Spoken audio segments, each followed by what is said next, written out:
วันนี้จะมาโคเวอร์เพลงเจ้ายังมีเข้าอยู่ทีนี้เป็นหอบ2รุ่นหอบที่2เด้อเอาลงหอบที่2เด้อเอาลงครั้งที่2เนาะ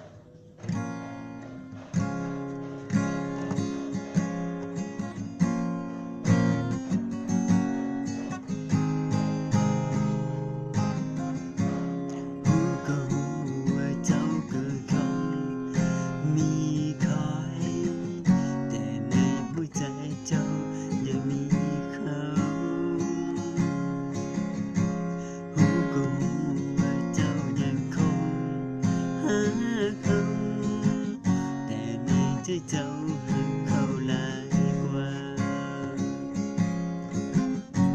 หูก็หูว่าเจ้ามีเขาอยู่ทั้งคนก็ทั้งที่หูเหตุผลนั้นคือหยังจะเปลี่ยนใจคนเขามาหักกันบ่ง่าย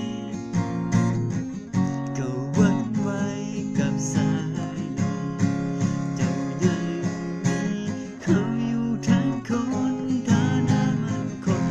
ดีกว่าแต่แตกต่างกันเปรียบเหมือนกับคนธรรมดาเจ้ายังมี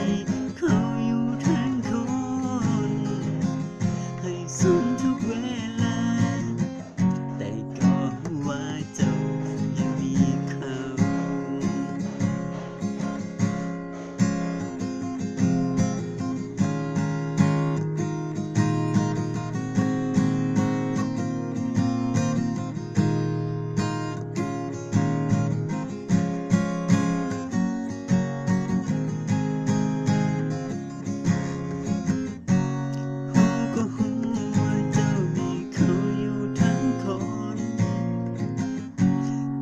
ที่หูเหตุผลนั้นคือหยังจะเปลี่ยนใจคนเขามาหักกันบ่ง่าย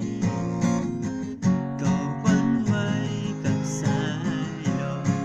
เจ้ายังมีเขาอยู่ทั้งคนฐานะมันคงดีกว่าแต่แตกต่างกันเปรียบเหมือนกับคนธรรมดาเจ้าเขาอยู่ทั้งคน